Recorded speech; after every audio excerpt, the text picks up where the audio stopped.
أعوذ بالله من الشيطان الرجيم. بسم الله الرحمن الرحيم. الحمد لله الرحمن الرحيم الملك الجواد الكريم. نسأله أن يصلي ويسلم على أفضل الصلاة وأزكى التسليم سيدنا محمد صلى الله عليه وعلى آله وأصحابه ومن سار في منهجه القويم. أما بعد.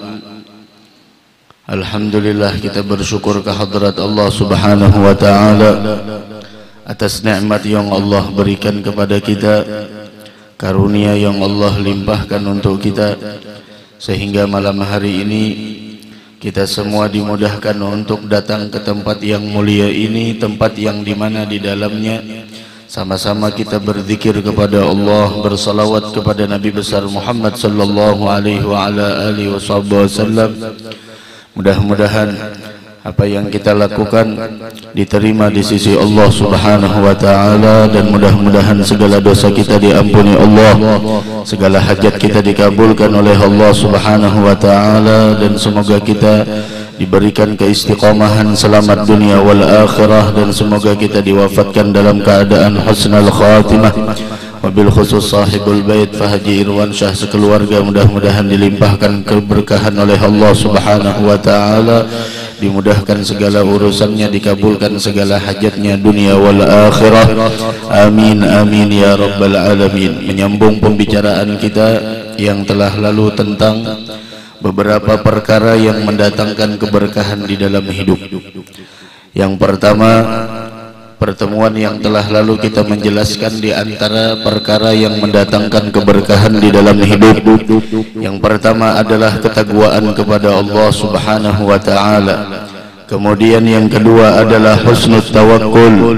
Yang kedua adalah tawakal kepada Allah subhanahu wa ta'ala. Kemudian yang ketiga adalah kasratul istighfar, yaitu memperbanyak meminta ampun kepada Allah subhanahu wa ta'ala. Wabil khusus kita yang akan menyambut kedatangan bulan Rajab, bulan yang istimewa di sisi Allah, bulan yang mana kita dianjurkan untuk memperbanyak istighfar kepada Allah subhanahu wa ta'ala.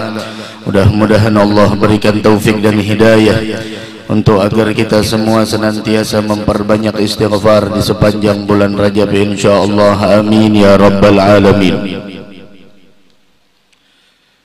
Kemudian yang berikutnya adalah al-qismus tsalis. Yang berikutnya adalah yang mendatangkan keberkahan di dalam kehidupan kita, yaitu as-shalah wa iqamatuha bil khusyuk, yaitu melaksanakan salat dengan khusyuk. Wa ta'dilul arkan wal jamaah fil faraid. Begitu juga mengerjakannya dengan berjamaah serta memperbaiki salat yang dilakukan. Semua orang salat, tapi tidak semua orang mampu memperbaiki salatnya. Setiap manusia diwajibkan salat, dan orang yang melaksanakan salat tidak semuanya mereka melaksanakan salat dengan khusyuk. Mudah-mudahan kita termasuk orang yang melaksanakan salat dengan khusyuk, insyaallah. Wa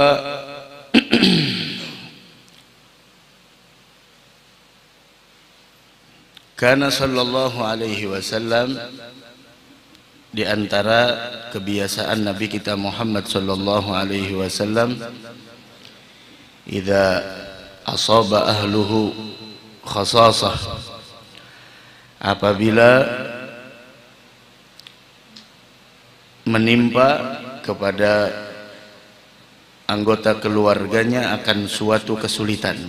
Karena yang namanya hidup pasti ada suatu saat seseorang tertimpa sebuah kesulitan.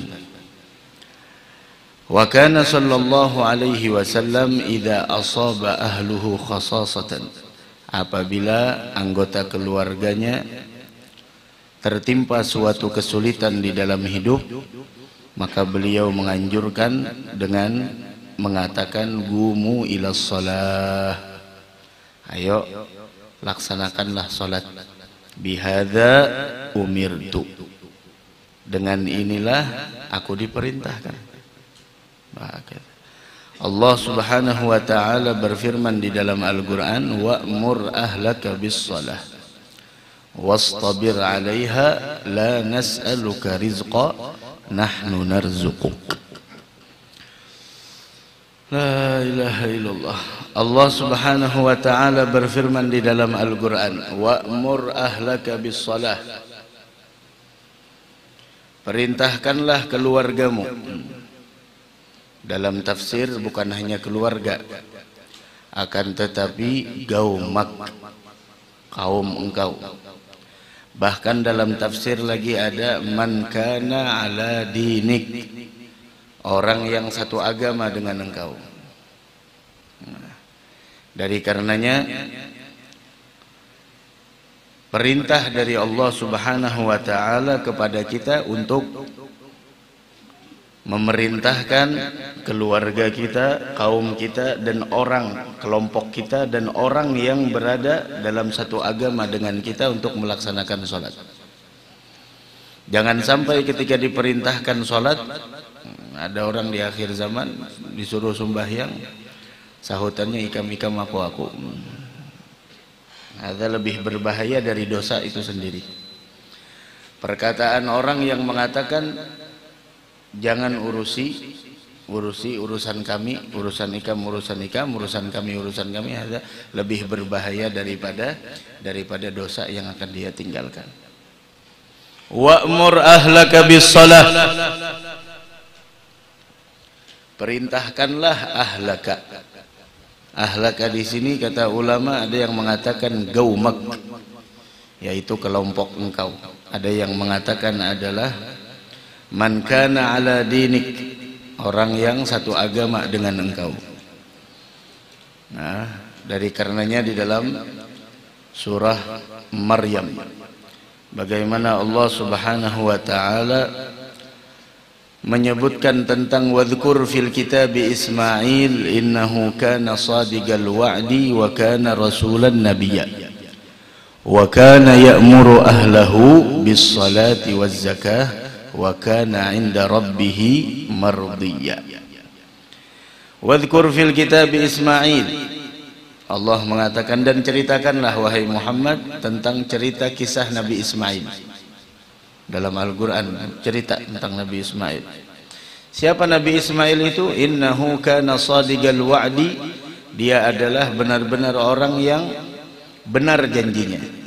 Innahu kana shadiqal wa'di, maksudnya adalah shadiqal wa'di lam ya'id syai'an illa waffa bih, tidaklah beliau berjanji akan suatu perjanjian melainkan beliau tunaikan. Salah satu sifat orang yang munafik, apabila berjanji wa idza wa'ada akhlaf, apabila dia berjanji dia menyalahi. Sebagaimana sabda Nabi kita Muhammad sallallahu alaihi wasallam, ayatul munafiki thalath, tanda orang munafik itu ada 3. Idza hadasa kadzab, apabila berbicara dia berdusta. Wa idza wa'ada akhlaf, apabila dia berjanji dia menyalahi. Wa idza tumina khan, apabila dia diberikan amanah dia pun berkhianat. Wadhkur fil kitab Ismail, sebutkan, ceritakanlah wahai Muhammad tentang cerita Nabi Ismail, Ismail bin Ibrahim, jaddun Nabi sallallahu alaihi wasallam. Innahu kana shadiqal wa'di, bahwasanya Nabi Ismail itu adalah orang yang benar-benar menepati janjinya. wa kana rasulan nabiyya, dan dia adalah seorang rasul dan dia adalah seorang nabi. Bagaimana sifatnya? Wa kana ya'muru ahlahu bis shalah. Dan dia adalah Ismail menyeru dan menyuruh, memerintahkan kepada ahlahu. Ahlahu di sini maksudnya adalah gaumah, kelompoknya. Ada lagi yang mengatakan ahlahu wa jami'a ummatih, keluarganya dan seluruh umatnya. Diperintahkan untuk apa? Untuk salat, waz zakah, begitu juga adalah zakat. Dan yang dimaksud dengan salat di sini adalah yang diwajibkan oleh Allah atas mereka. Wa kana 'inda rabbih mardiyya. Kemudian setelah itu wadhkur fil kitab Idris. Dan ceritakan lagi wahai Muhammad tentang Idris. Ada Nabi Idris adalah jaddu Abi Nuh, yaitu adalah jaddu Abi Nuh, yaitu kakek dari bapaknya Nabiullah Nuh. Dan nama beliau adalah Akhnuh, Nabi Idris. Dinamakan Idris likathrati darsihil kutub, karena saking banyaknya beliau mendaras al-kutub. Ada Nabi Idris. Dan beliau adalah seorang yang khayyat. Apa itu khayyat? Orang yang penjahit. Wa huwa awwalu man khattal galam, dan beliaulah yang paling pertama menulis pakai pena. Wa huwa awwalu man khatat thiyab, dan beliau sendiri yang paling pertama menjahit baju, wala bisal makhit, dan memakai baju yang pakai jahitan. Dan dahulunya sebelum beliau yang dipakai adalah pakaian daripada kulit. Dan beliau manittakhadhas silah, awwalu manittakhadhas silah, orang yang paling pertama membuat senjata, membuat pedang, yaitu adalah Nabi Idris. Nama beliau tadi siapa? Akhnuh. Nama beliau Akhnuh, sebagaimana yang disebutkan di dalam tafsir Al-Imamul Baghawi. Naam, ala kulli hal. Wa'mur ahlaka bis shalah, perintah dari Allah kepada setiap manusia yang punya keluarga, bagi yang berkeluarga. Dan begitu juga perintah kepada setiap kita untuk memerintahkan orang lain dalam melaksanakan salat. Wa'mur ahlaka bis shalah, perintahkanlah keluargamu melaksanakan salat. Wastabir 'alaiha, dan sabarlah dalam mengerjakannya. Maksud sabarlah dalam mengerjakannya, isbir 'alas shalah fa innaha tanha 'anil fahsya'i wal munkar. Sabar dalam mengerjakannya, karena salat ini manfaatnya sangat besar. Apa di antara manfaatnya? Karena salat ini mampu mencegah seseorang dari kekejian dan kemungkaran. La nas'aluka rizqa, Allah Subhanahu wa ta'ala berfirman, kami tidak minta rizki kepada kalian. Kami tidak meminta rizki kepada kalian. Hadzal Imam Ibnu Katsir menyebutkan di dalam tafsirnya, la nas'aluka rizqa, yakni idza aqamta ila shalah. Apa idza aqamta shalah? Maksudnya apabila engkau melaksanakan salat, atakar rizqu min haitsu la tahtasibu. La nas'aluka rizqa, nahnu narzuquka. Kami tidak meminta rizki kepada engkau, akan tetapi kamilah yang memberikan rizki kepada engkau. Maksudnya idza aqamtas shalah, apabila engkau benar-benar melaksanakan salat, atakar rizqu min haitsu la tahtasib, maka rizki akan datang kepada engkau dari jalan yang sekira-kira engkau tidak menduga sebelumnya. Ada hebatnya. Dari karena itu, apabila kita ingin dimudahkan rizki oleh Allah Subhanahu wa ta'ala, maka perbaiki salat kita. Ada terutama Sebagaimana Allah berfirman dalam ayat yang lain, wa may yattaqillah yaj'al lahu makhraja wa yarzuquhu min haitsu la yahtasib. Dalam ayat yang lain, wa ma khalaqtul jinna wal insa illa liya'budun ma uridu minhum min rizqin wa ma uridu ay yut'imun innallaha huwar razzaq dzul quwwatil matin la nas'aluka rizqa. Bahkan dalam tafsir lagi ada yang mengatakan kami tidak meminta kepada engkau rizki, maksudnya la nukallifukat talab, kami tidak menuntut engkau untuk mencari rizki. Nah, la ilaha illallah. Ada disebutkan bagaimana Allah Subhanahu wa ta'ala mengatakan di dalam haditsil qudsi, ya bna Adam, wahai manusia, wahai anak Adam manusia, tafarragh li ibadati, fokuskanlah diri dalam beribadah kepadaku. Amla'u sadraka ghinan, aku penuhi hatimu kekayaan. Wa sudda fagrak, aku tutupi kefakiran engkau. Wa illam taf'al, jika engkau tidak melakukannya, mala'tu sadraka syughlan wa lam asudda faqrak, maka jika engkau tidak melakukannya, mala'tu sadraka syughlan, aku penuhi hatimu dengan kesibukan, sehingga kesibukannya tidak ada gunanya, sibuk sampai tidak ada waktu untuk akhirat. Walam asudda faqrak, dan aku tidak akan pernah menutupi kekurangan engkau, sehingga terus merasa kurang, terus sibuk dalam mencari rezeki, tidak pernah merasa cukup, tidak pernah merasa bahagia, terus merasa kurang, sehingga tidak ada waktu untuk akhirat. Bahkan Nabi kita Muhammad sallallahu alaihi wasallam, beliau menceritakan bahwasanya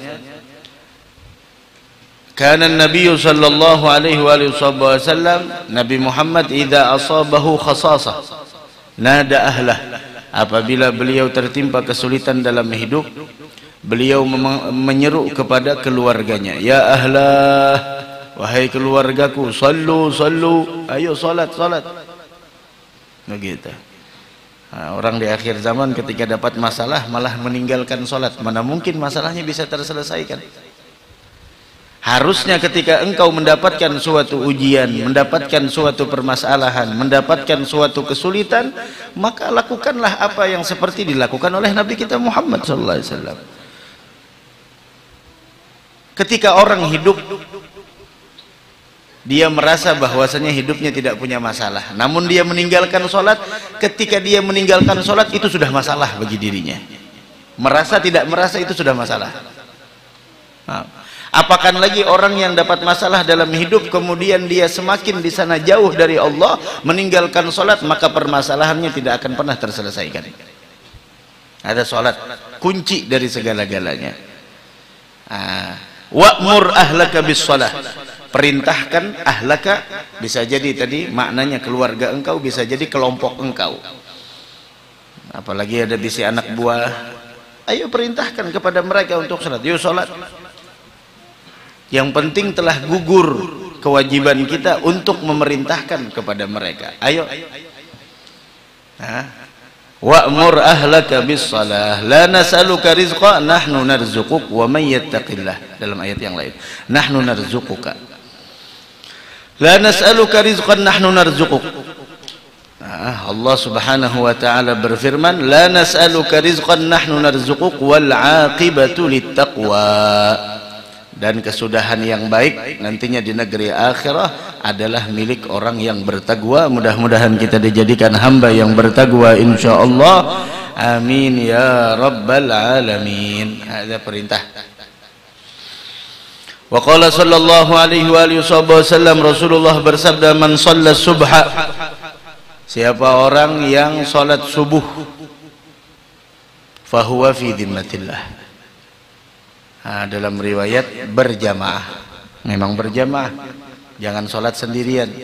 Man shalla subha fi jama'atin fahuwa fi dhimmatillah. Siapa orang yang sholat subuh berjamaah, mudah-mudahan dapat taufik hidayah insyaallah. Kalau memang benar-benar kita ingin mencari ridha Allah, kalau memang benar-benar kita ingin mendapatkan kebahagiaan di negeri akhirah, maka jangan pernah tinggalkan sholat berjamaah. Urusan sholat berjamaah sudah kita tinggalkan, apakan lagi syariat yang lain. Mudah sholat berjamaah. Fahuwa fi dhimmatillah. Orang yang sholat subuh berjamaah, dia berada di dalam tanggungan Allah. Maka jangan berani mengusik orang yang sedang berada di dalam jaminan dan tanggungannya Allah subhanahu wa ta'ala. Ada disebutkan dari hadis ini, kata ulama, menunjukkan bahwasanya sholat subuh berjamaah itu menjadi penyebab seseorang mendapatkan pemeliharaan dari Allah. Ingin dipeliharakan oleh Allah sholat subuh berjamaah, ya Allah. Begitu juga pemeliharaan dari Allah dan menolak berbagai macam penyakit. Sholat subuh. Dan sholat yang paling sedikit adalah sholat subuh. Namun, Masya Allah, meskipun dia paling sedikit bilangan rakaatnya, namun Rasul mengatakan sholat yang paling sulit dilakukan diantaranya adalah sholat subuh. Begitu juga di sana sholat isya. Mudah-mudahan jangan sampai kita menjadi orang yang munafik insyaallah. Amin ya rabbal alamin. Wa qala sallallahu alaihi wa ala alihi wasallam khamsu salawatin. Siang dan malam ada 5 salat, dari zuhur, asar, maghrib, isya dan subuh. Tidak bisa kau lakukan di awal waktu, pertengahan. Tidak bisa di pertengahan, ya Allah, di akhir waktu. Tidak bisa di awal, di tengah, di pertengahan, di akhir. Setidaknya kau bayar hutangmu. Khamsu salawatin, 5 salat, 5 waktu salat yang wajib. Katabahunallah, yang diwajibkan oleh Allah alal ibad, atas hamba-hambanya. Jangan kurang dari 5. Faman jaa bihinna, siapa orang yang datang dengannya, maksudnya siapa orang yang benar-benar mengerjakannya, walam yudayyi' minhunna syai'an, kemudian tidak menyia-nyiakan dari 5 waktu tersebut walaupun salah satu darinya. Juhur aja jar kada sembahyang, kada apa-apa juga, yang lain digawi.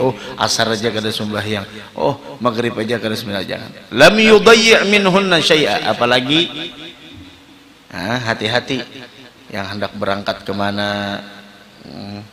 Kita harus bisa membedakan mana yang kewajiban, mana yang sunnah.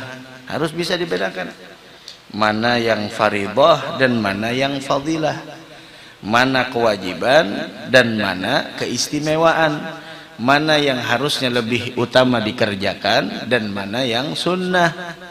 Jangan sampai karena sebuah yang sunnah ketinggalan yang wajib. Itu keliru namanya. Seperti orang umpamanya hari libur, kan rame, Masya Allah, ada yang liburan kemana, ada yang mengisi liburan dengan wisata kemana. Silahkan, tidak jadi masalah. Tapi ingat, jangan sampai karena liburan kita sholatnya ikut libur. Apalagi di sana semuanya, Masya Allah, dari zuhur, asar, maghrib, isya dan subuh libur semuanya lah. Begitu. Dan jangan sampai, biasanya liburan ada yang ke wisata kemana, dan ada juga yang ziarah. Jangan sampai karena ziarah meninggalkan sholat. Khamsu salawatin katabahunallahu 'alal ibad faman jaa bihin. Siapa orang yang datang dengan melaksanakan salat tersebut walam yudayyi' minhunna syai'an, tidak menyia-nyiakan dari yang 5 waktu itu sedikit jua pun, istighfafan bihaqqihinna, karena meremehkan terhadap haknya. Kana lahu ahdun indallah, dia mendapatkan janji di sisi Allah, ayyudkhilahul jannah, bahwa Allah akan memasukkannya ke dalam surga. Artinya orang yang sholat, insya Allah dia akan mendapatkan kebahagiaan di negeri akhirah. Wa man lam ya'ti bihin, dan siapa orang yang tidak mengerjakannya, falaisa lahu indallahi ahdun, maka dia tidak mendapatkan perjanjian di sisi Allah. Insya'a adzabah wa insya'a adkhalahul jannah. Jika Allah menghendaki dia disiksa, jika Allah menghendaki dia dimasukkan ke dalam surga.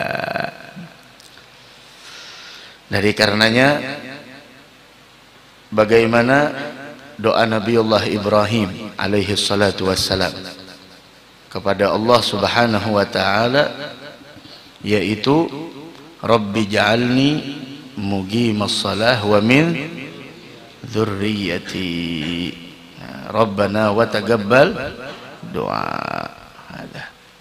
Rabbi ja'alni muqimas salah, ya Allah jadikan saya termasuk orang yang muqimas salah, orang yang benar-benar melaksanakan sholat, orang yang benar-benar konsisten di dalam melaksanakan sholat. Rabbi ja'alni muqimas shalah, ya Allah jadikanlah aku orang yang benar-benar melaksanakan sholat bi arkaniha, dengan segala rukunnya, wa yuhafiz 'alaiha, dan menjaganya secara konsisten. Apakah hanya cukup untuk beliau wa min dzurriyyati, dan jadikan dzurriyyat saya termasuk orang yang rajin ibadah salat. Nah, mudah-mudahan dzurriyyat kita termasuk orang yang rajin salat. Insyaallah mun sudah anak, mun sudah dzurriyyat, mun sudah keluarga rajin salat, insyaallah hidupnya selamat. Tapi kalau sudah sholatnya berantakan, tidak tahu tentang hukum sholat, tidak tahu tentang ilmu sholat, jangan harap orang tersebut mendapatkan keselamatan di dunia, lebih-lebih di negeri akhirat.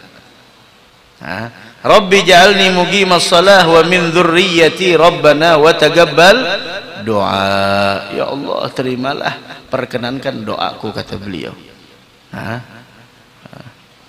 Rabbana wa taqabbal doa, maknanya istajib doai, kabulkan doaku. Itu Nabi Ibrahim, beliau berdoa. Harusnya kita juga seperti itu. Dari karenanya jangan ketinggalan setiap doa. Rabbana hablana min azwajina wa dzurriyyatina qurrata a'yun waj'alna lil muttaqina imama. Itu jangan ketinggalan. Yang dimaksud qurrata a'yun seperti apa? Apakah anak yang penyejuk mata, penenang jiwa, pendingin hati, anak yang bagaimana? Apakah anak yang memberikan fasilitas dunia kepada kita? Bukan hanya itu. Dzurriyyat yang qurrat a'yun, yaitu adalah dzurriyyat penyejuk mata, cahaya mata, penyejuk hati, pendingin jiwa. Bukan hanya anak yang nantinya ketika kita sudah tua memberikan di sana fasilitas kepada kita, memberikan apa yang kita inginkan, memberikan uang untuk kita. Bukan hanya itu, akan tetapi anak yang menjadi qurrat a'yun yang dimaksud di dalam Al-Quran adalah ketika engkau di masa tua melihat mereka bakti kepada engkau dan melihat mereka semakin taat kepada Allah subhanahu wa ta'ala dan tidak keluar dari jalannya Nabi besar Muhammad sallallahu alaihi wa ala alihi wa sahbihi wasallam. Mudah-mudahan Rabbana hablana min azwajina wa dzurriyyatina qurrata a'yun waj'alna lil muttaqina imama. Wahada Nabi Ibrahim berdoa setelah alhamdulillahilladzi wahabali 'alal kibari Ismail wa Ishaq inna rabbi lasami'ud du'a. Kemudian beliau berdoa Rabbi ja'alni muqimas shalah wa min dzurriyyati Rabbana wa taqabbal doa. Kemudian disebutkan lagi di dalam sebuah hadis bagaimana Nabi kita Muhammad sallallahu alaihi wa ala alihi wasallam beliau berpesan kepada Abu Hurairah dan juga kepada kita. Wa qala sallallahu alaihi wa alihi wasallam, Rasulullah bersabda, ya Abu Hurairah mur ahlaka bis shalah, perintahkan keluargamu untuk salat. Orang tua harus melihat dan memperhatikan bagaimana anak-anaknya, terutama ketika liburan, bagaimana mereka dengan salatnya. Wa'mur ahlaka bis shalah, ya Abu Hurairah mur ahlaka bis shalah, wahai Abu Hurairah keluargamu perintahkan mereka salat. Kadang-kadang subuhnya kesiangan, orang tuanya mengatakan, alah biarkan, kasihan dia, nanti kalau sudah dewasa dia insya Allah bisa. Lah, jangan seperti itu. Mur ahlaka bis shalah, perintahkan keluargamu untuk salat. Kenapa? Fa innallaha ya'tika birrizqi min haitsu la tahtasib. Karena Allah akan mendatangkan kepada engkau rizki dari jalan yang sekira-kira engkau tidak mengiranya. Maka dari karenanya ajarkan anak-anak kita. Pentingnya salat tuh umur 7 tahun sudah diajarkan. Kemudian umur 10 tahun mereka berani meninggalkan pukul. Anak kita umurnya udah berapa di rumah dan dia tidak salat, kita biasa aja. Ini bala namanya, musibah namanya. Ini musibah. Satu keluarga tidak sholat biasa-biasa aja, musibah. Ada juga yang sholat tapi sholatnya salah. Kenapa jadi salah? Tidak ada ilmunya. Karena dengan ilmu kita mengetahui mana yang wajib itu adalah wajib, yang haram itu adalah haram, yang sunnah itu adalah sunnah. Dengan ilmu kita bisa melaksanakan segala ibadat kepada Allah. Wa qala sallallahu alaihi wa alihi wasallam, as-salatu mardatur rabb. Salat itu adalah ibadah yang mendatangkan ridha-Nya Allah. Wa ijabatud du'a, dan salat itu menjadi penyebab doa seseorang diijabah oleh Allah. Wa qabulul a'mal, dan salat itu adalah menjadi penyebab amal yang lain diterima. Kenapa demikian? Karena jika salatmu diterima, amal yang lain bakal diterima. Namun jika salatmu ditolak, jangan harap amal yang lain diterima.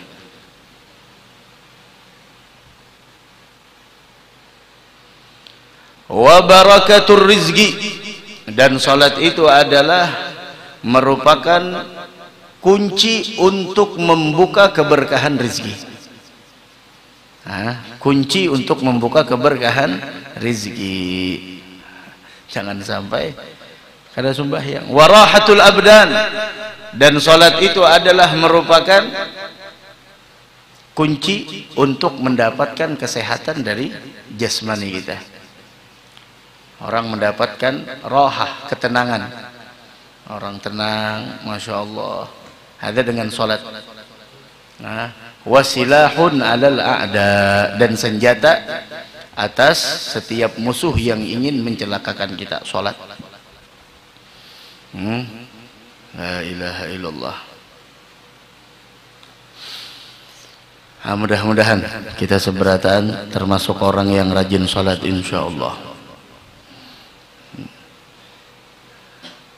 Adanya orang yang sholat di malam hari, adanya anak kecil di tengah-tengah kita, bahkan binatang-binatang, itu menjadi penyebab segala bala masih ditahan oleh Allah. Laula ibadun lillahi rukka, jikalau tidak ada orang-orang yang beribadah kepada Allah dalam rukuknya, wasibiyatun rudda, dan anak-anak kecil yang masih minum air susu ibunya, wa bahaimun rutta, dan bagaimana binatang-binatang yang masih di sana digembala, la subba alaikumul azab sabba, niscaya akan Allah tuangkan azab ini dengan cara bertubi-tubi. Namun keberadaan mereka, orang-orang yang semacam itu dipeliharakan oleh Allah Subhanahu wa taala. Ada salat jangan sampai ketinggalan. Dan hadiah dari perjalanan Isra wal Mi'raj yang terjadi di bulan Rajab yang akan kita sambut bersama, itu adalah di antara hadiah tersebut, yaitu adalah salat 5 waktu. Sebagaimana yang disebutkan bahwasanya u'tiya Rasulullah lailatul Mi'raj 3. Rasulullah di malam Mi'raj itu diberikan 3 hadiah. Yang pertama diberikan as-salawatil khams, salat 5 waktu. Kemudian yang kedua diberikan penutup surah Al-Baqarah, amanar rasul. Amanar rasulu bima unzila ilaihi min rabbih wal mu'minuna kullun amana billahi wa malaikatihi wa kutubihi wa rusulihi la nufarriqu baina ahadin min rusulihi wa qalu sami'na wa ata'na ghufranaka rabbana ilaikal masir. La yukallifu Allahu nafsan illa wus'aha laha ma kasabat wa 'alaiha ma iktasabat. Rabbana la tu'akhidhna in nasina wa akhtana rabbana wa la tahmil 'alaina isran kama hamaltahu 'alal ladzina min qablina rabbana wa la tuhammilna ma la taqata lana bih wa'fu 'anna waghfir lana warhamna anta maulana fansurna 'alal qaumil kafirin. Ada siapa orang yang membaca 2 ayat terakhir dari surah Al-Baqarah di malam hari, maka Allah berikan kecukupan baginya. Makna kecukupan itu wasi', luas. Yang dimaksud Allah berikan kecukupan untuknya, maksudnya Allah berikan kecukupan dia dari ibadah. Maksudnya dia telah mendapatkan fadilat orang yang menghidupkan malam dengan ibadah. Ada lagi maknanya adalah Allah berikan kecukupan, Allah cukupi segala keinginannya. Ada lagi Allah berikan kecukupan, Allah cukupi kebutuhan hidupnya. Bahkan yang dimaksud Allah berikan kecukupan, Allah lindungi dari berbagai macam mara bahaya. Ada dibaca tiap malam. Dari karenanya sholat pakai wirid. Sholat pakai wirid. Habis salam jangan langsung keluar, wirid dulu. Apalagi tiap malam baca Ratibul Haddad.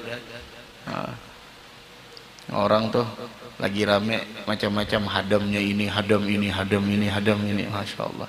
Cek hadam. Ente tahu kalau baca Ratibul Haddad itu hadamnya besar luar biasa. Atau hadamnya luar biasa.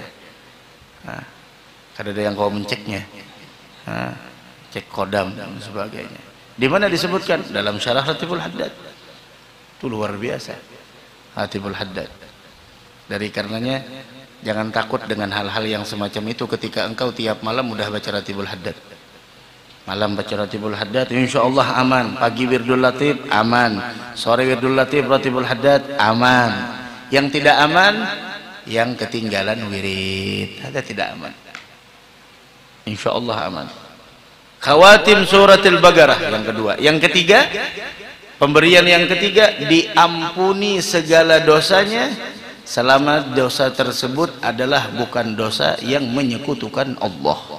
Ada 3 hadiah yang Rasul bawa di malam Mi'raj. Yang pertama salat 5 waktu, yang kedua penutup surah Al-Baqarah, yang ketiga adalah ampunan bagi orang yang tidak menyekutukan Allah Subhanahu wa taala meskipun itu adalah dosa besar. Mudah-mudahan dosa kita diampuni Allah. Tinggal beberapa malam lagi nih. Malam istimewa akan datang kepada kita, bil khusus malam pertama bulan Rajab. Jangan sampai hal-hal yang tidak ada kedudukannya di sisi Allah mengalahkan dari malam pertama bulan Rajab. Perhatikan bil khusus anak-anak majelis yang cinta dengan kebaikan, sungguh hal yang sangat tidak layak ketika malam pertama bulan Rajab kalian warnai dengan maksiat kepada Rabb, yaitu Allah. Sungguh tidak layak. Malam pertama bulan Rajab kalian warnai dengan pekerjaan ataupun aktivitas yang melalaikan kalian dari Allah. Malam itu adalah malam istimewa. Tidak ada orang yang mampu menjadikan malam itu istimewa melainkan dia adalah orang yang diistimewakan Allah. Dan tidak ada orang yang mampu memuliakan malam pertama bulan Rajab melainkan dia adalah orang yang dimuliakan Allah. Kalau bisa hari pertama bulan Rajab puasa, dan itu mempunyai keistimewaan tersendiri di sisi Allah Subhanahu wa taala. Perbanyak istighfar. Nah, ini bagian yang ketiga. Bagian yang ketiga. Yang pertama kemarin apa? Supaya dapat berkah hidup, takwa dan tawakal. Yang kedua adalah istighfar, dan yang ketiga adalah melaksanakan sholat dengan baik dan benar serta khusyuk. Ini belum habis lagi pembahasannya. Nah, mudah-mudahan kita termasuk orang yang khusyuk dalam sholat insyaallah. Amin ya rabbal alamin. Nah, mudah-mudahan ada manfaatnya insyaallah, semoga ada barokahnya. Mudah-mudahan kita seberataan panjang umur, sehat walafiat, dan semoga kita diwafatkan dalam keadaan husnul khatimah. Amin amin ya rabbal alamin. Sedikit kita baca Sulamut Taufiq. Wa qala rahimahullah subhanahu wa ta'ala alla yataqaddam ala imamihi fil mawqif wal ihram. Wajib jangan sampai kita itu mendahului imam dalam posisi kita berdiri, sudah kita jelaskan. Dan begitu juga takbiratul ihram, jangan sampai lebih dahulu makmum daripada imam. Bahkan batal menyertai imam, beimbai dengan imam itu batal. Takbiratul ihram lah, takbiratul ihram. harus dipahami. Takbiratul bal tabtulul muqaranatu fil ihram, bahkan membatalkan salat ketika engkau menyertai imam di dalam takbiratul ihram. Yang Allahu akbar harus ada jeda. Allahu akbar langsung kita Allahu akbar. Ada takbiratul ulama al imam punya keistimewaan.